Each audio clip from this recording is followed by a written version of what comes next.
people take things for granted. In cybersecurity, an incident is an unscheduled event. You don't use the same password on all applications. Or do not use the same password for all applications. So what should people use then? Man, the cyber criminals these days are very smart. May not know they're there. So it's going to happen. So what do? Always have a backup. Your mobile phone, have your data, critical information backed up. Eastlink or Bell just drops your modem at home. People don't change. They leave this default. I can go to YouTube and get the default passwords for these routers. And once I gain access, I know all the IP addresses in your house. I can do whatever I want to do. It's very risky using public Wi-Fi. But it could be an emergency, Why will you use a public Wi-Fi? Why can't you use the data on your mobile phone? Even at home, right? You should have a guest Wi-Fi. They call it network segmentation. You're segmenting the network. So peradventure, there's an attack on the guest network, or there's a bad guy that you don't know. He can't get access to your main network. Wow. There's confidentiality, integrity, and availability. Encryption is just a manual way of changing your data to a secret code. Okay. That's only accessible having a key. When an operating system is not updated, attackers will take advantage, right? Exploit the vulnerabilities and gain unauthorized access to the system. So you should enable automatic updates on our mobile devices, on our computers, on our laptops, right? By default. So we hear these things every day. But we don't really, enforce these things. We just take it for granted, right? You need to be constantly evolving. Hello and welcome to another edition of Community Update. I am Promise Okoy. In our increasingly digital lives, it's easy to take convenience for granted until we are reminded just how vulnerable our personal information can be. Recent events have sparked important conversations about cybersecurity, not just for large organizations, but for everyday people right here in our own communities.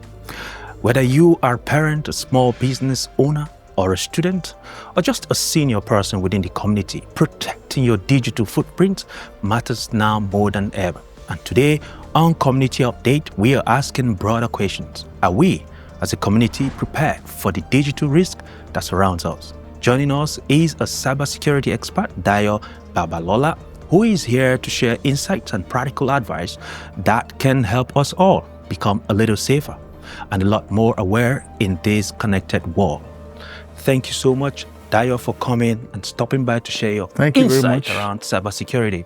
Thank you very much. This is no longer a story that, fairy tale stories. It's happening to us live and direct, even here in Nova Scotia with the recent events all over the place. Tell us a little more about what are other threats as far as cybersecurity. Educate us a little bit about cybersecurity and the threats that come with all of this. Thank you very much, Promise. And that's a very, very, very good question. First and foremost, I would love to tell you that cybersecurity is not just about, protecting large organizations, and, individuals with businesses. It affects everybody. It affects large organizations, it affects small organizations, and it affects medium organizations. However, my focus today will be centered around small and medium scale businesses. So, typically a large scale organization will have, more people to help them, more tools, more budget for their security tools. But for a small, medium scale organization, you don't expect them to have that capacity of budget, amount of security tools to protect their resources, right? Secondly, cybersecurity has advanced over the years, right? There are automated scans that can be run from anywhere in the world, right? Just by having your domain out there, they run the scan, they identify vulnerabilities, and they launch the attack based on identified vulnerabilities, right? Largely, the threat actors are very, very concerned about your data. They need customer information. They need your credit card information. They need your work information, right? This is business for them. They can use this information, sell it out there, compromise accounts, and take advantage. Yeah, I totally get it. You're talking about middle and large scale organizations, but everyday people, we use devices. We're connected to that same internet, right? Yes. What are the risks that are there? Yes, there's so many of them out there. But the most common ones you hear around are the phishing attacks, right? The phishing attacks, these threat actors or attackers send illegitimate emails. They want you to click on these emails. When you click on them, you're redirected to a fake website. And when when you log on to those websites, you're asked to enter your, your name, your credentials, so many, so many personal informations, right? There are also social engineering attack scams, right? People use, social media websites, to, send malicious emails, get unauthorized personal information from, individuals. That's one way. There are also technology support scams, right? Recently, people just you see pop-ups on your laptops or your phone devices, for a remote session, right? Saying, oh, your system is having an issue, even though you've not reported one. And accidentally, you click on it, you know what happens? It installs a malware on your system, encrypts your folders, and that's it, game over, right? And, ransomware, when you encrypt your folders, that's a ransomware attack, and you're asked to, pay some amount of money, right? They demand some amount of money from you, right, to release those files, right? So I assume that once they've gotten what they want, yes, it's for a purpose. Yep. What's the typical thing that they would now do with the credentials you've put in there? Because recent time we've heard about SIN being taken. That is the social security, number, right? If you like, sometimes very important information about individuals. What do they do with this, and how does that affect us? Why should we even be worried to start with? Yes, a very good example of what you just mentioned now. The SIN is an identity theft. Right? When they have this information, they can use this information to collect loans. They can use this information they can use this information to do unauthorized access, right? Without your knowledge, right? And that's why, some organizations that have been attacked, ask you to, have like a third-party verification service, right? To monitor activities of your account, right? So, personal information, is very, very important to the attackers. And that's why organizations, especially in Europe, right, there are different policies, there are different policies called Global Data Protection Regulation. Organizations should follow those practices to ensure that, personal information of individuals are kept secured. You are in this field. You are an expert. You know it very well, I'm sure. On a daily basis, this is what you have for breakfast, lunch, and dinner. Cybersecurity. Yep. Teaching people and helping organizations. What is the trend that you have found as far as people's behavior, as far as, protecting devices and getting on some of these social networks and stuff like that? What are you seeing? What is the trend? Are people that aware? Or do you think people need to educate themselves some more, or just get more curious about, how safe their things might be? What do you think? I think that's a very good question. I think for me, people are aware, but have limited knowledge on what to do. Secondly, I feel people take things for granted, right? Very importantly, we all use, mobile phones, we all use laptops, basic stuffs that we need to do. Ensure that your phone has a password, it has a PIN, you enable biometric on it, right? And you ensure that applications you connect to have multi-factor authentication where possible, especially your critical information like banking information and personal, very critical information you have on different websites, multi-factor authentication. We hear these things every day. But we don't really, enforce these things. We just take it for granted, right? Secondly, and most importantly, don't use the same password on all applications. Oh, do not use the same password for all applications. So what should people use then? Password managers. There are free How does password that managers. work, really? Password managers are, they're just tools, security tools, Usually, these password managers can be embedded, can be integrated to different websites. You can have like an editor on your personal laptop. When you log on to this website, you enter your username, you enter your password, and you can auto-generate passwords for yourself, right? With a minimum characters. You can say, let's say 12, 14 password, alphanumeric, right? So you don't need to know these passwords. Right? So when you log on to this website, you have them integrated to your browsers. Once you click on the username and password, you see the icon just beside the username and password. You click on it, it just populates your password and you log in. Right. And in those cases, you also have multi-factor authentication to connect. So the good thing about password managers is it also helps you to carry out the regular audits on your passwords. If you have weak password, it tells you, look, on this website, your password is weak. You need to change it.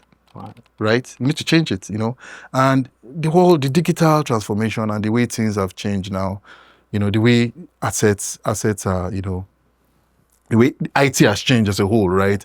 You need to be constantly evolving. You know, this password needs to be rotated. Right. And you can do all this with a password manager. Yeah, and it sounds as though everything begins and ends with password, because that's what gives you the access, the key Yes, to exactly. most of the things that happen these days. And I'm assuming that the password manager would be a software of some sort, right? Not necessarily a hardware. Is there any hardware? The common ones are the software. There are some hardwares, but I mean, the software is easily used. You can, anywhere in the world, you can access it. Right. So how does an individual know that their systems or devices have been compromised? How do you know that as you speak, you have unwanted tenant in your device?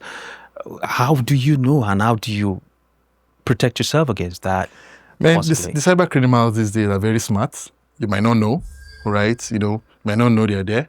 But all I can say is that, in cybersecurity, an incident is an unscheduled event, right? It can happen at any time. Right. So there's a common term in cybersecurity that says, it's not if, it's when, right? So it's going to happen.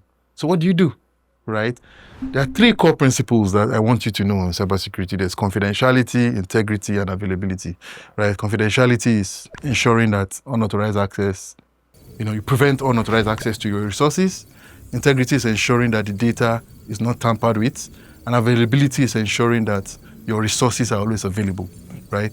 You don't always protect. Your systems need to be always available. What controls can you put in place to ensure your systems are available? Always have a backup. Your mobile phone, on Apple devices, there's iCloud. On Android devices, there's Google Cloud. Have your data, critical information backed up. So peradventure, it happens, you can recover on time, right? Other measures you can put in place, I've mentioned MFA. You should have, most of these devices have encryption. Encryption is just a manual way of changing your data to a secret code. Okay. That's only accessible having a key, right? Enable those security features. So peradventure, your phone is missing, threat actors, or your device is missing, the threat actors need the key to decrypt and gain access to the information. You see, just talking about all these things, I'm like, I wish I knew most of these things, and I would walk on the street with my shoulders high, feeling protected. But we still have a lot of individuals who are less techy, like yourself, who sometimes even the jargons, they don't understand how it works. If they're feeling like their systems are being compromised, where should they start from? What is it that will be the immediate thing? I mean, the news is out there of some organizations who data has been stolen or some form of cyber attack has happened to them. And there's some worry that, okay, people have data out there. How should people behave right now? Should they go change passwords on their platforms? What should an individual be thinking about right now? Of course, the first thing you should do is to change your passwords once you know it's been compromised, right? Change it, immediately. Strong passwords, right? Regularly, as I said, regularly rotate your password. Right. That's the first thing you need to do. Enable multi-factor authentication where possible, and report it to the organization that, look, you feel your account has been compromised. What do you need to do? Right? Some organizations will subscribe you. For example, in the case of identity theft, they'll subscribe you to third-party providers. They do that too? Yes, they do. Okay. Yeah. Subscribe you to third-party providers to help monitor and alert you when transactions happen on your account. Right. There's services available out there as well. So that's the little you can do. And very importantly, ensure you back up. The backup. Because the very, very easiest way for threat actors to take advantage is to encrypt your data and make it unaccessible. Of course, we want to use this data every day. Yeah. Right? But there's this habit, I mean, I can't close without touching on this. There's this habit that a lot of us have, right? When you're traveling, you get to the airport, you're connected to the Wi-Fi there. You get to shopping mall. There's a free Wi-Fi. You're logging up onto it and connecting it, charging and all those things. Are those things still safe nowadays? No. They are not safe. I would advise. Why so? Good question. Very good. In fact, I was meant to touch that earlier. It's very risky using public Wi-Fi. But it could be an emergency, Why will you use a public Wi-Fi? Why can't you use the data on your mobile phone? I'm not saying don't use public Wi-Fi, no. But don't use public Wi-Fi to access sensitive banking information, right? Because some of these Wi-Fi are just open. Right. There's no encryption in place. It's just open. You don't know. There might be, there's something called session hijacking, right? The attackers might be out there, gain access to your session, and have full access to your account, right? You don't want that, right? So I would advise, try to limit the use of public Wi-Fi, and even if you need to use it, you don't use it for sensitive banking information. Wow. Use your personal mobile device data. It's more secure than using public Wi-Fi. They often tell you it's not safe. Most of them will tell you it's not safe. Yes. But they put it out there. Yeah, they put it there. It's not safe. They know that it's not safe. Yeah. So for me, you need to be very careful about how you access those websites using public Wi-Fi. You know what? We can spend 1 week just talking about this. I just want to get to know more. What are the resources out there so that this conversation can continue, that people can go to? What websites you think people can educate themselves some more? Password manager. How do they find that? Is just go to Google, or what exactly can people be doing right now to get themselves protected? Yes, so there are very brilliant resources out there. In Canada, there's a campaign around being cyber safe. It tells you what you need to do to have a safe environment right in Canada, right? So not just your phones, not just your mobile devices. They even talk about your wireless devices at home. They talk about your wireless router. Most of all, everybody has internet at home, right? They tell you what you need to do to ensure that these systems are protected. Like your wireless Wi-Fi default password, Eastlink or Bell just drops your modem at home.